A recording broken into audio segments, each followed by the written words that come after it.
अहिल्यानगर जिल्हा कुस्तीगीर संघानं आयोजित केलेल्या 67व्या महाराष्ट्र केसरी कुस्ती स्पर्धेचा आज अंतिम सामना होणार आहे। गादी विभागामधून नांदेडचा शिवराज राक्षे विरुद्ध पृथ्वीराज मोहोळ, तसंच माती विभागामधून सोलापूरच्या महेंद्र गायकवाड विरुद्ध परभणीच्या साकेत यादवमध्ये अंतिम लढत होणार आहे। सायंकाळी 6 वाजता हा सामना सुरू होईल। सामना पाहण्यासाठी विधान परिषदेचे सभापती राम शिंदे आणि मंत्री राधाकृष्ण विखे पाटील उपस्थित राहणार आहेत। आमदार संग्राम जगताप आपल्या सोबत आहेत, त्यांच्याशी आपण थेट बातचीत करणार आहोत। तर काय सांगाल, कोण येणार आहे स्पर्धेला आज आणि महाराष्ट्र केसरीचं जी बक्षीस आहे ते कोणाच्या हस्ते दिले जाणार आहे?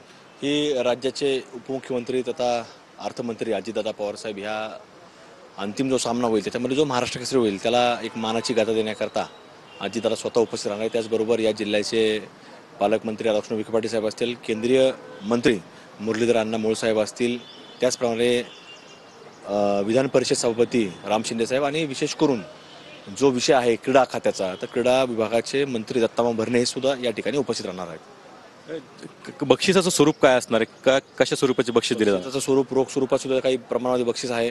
एक थार गाडी आहे प्रमुख विजेत्याला, उपविजेत्याला बोलेरो गाडी आहे आणि असे वेगवेगळे प्रकारचे असंख्य बक्षिसं ह्या कुस्ती बाबतीमध्ये जे काही पदकं मिळणार आहेत तर त्या लोकांना देखील सर्वांना बक्षीस आहेत। कॅमेरा सुशांत रावसह कुणाल जायकर, TVN मराठी, अहिल्यानगर।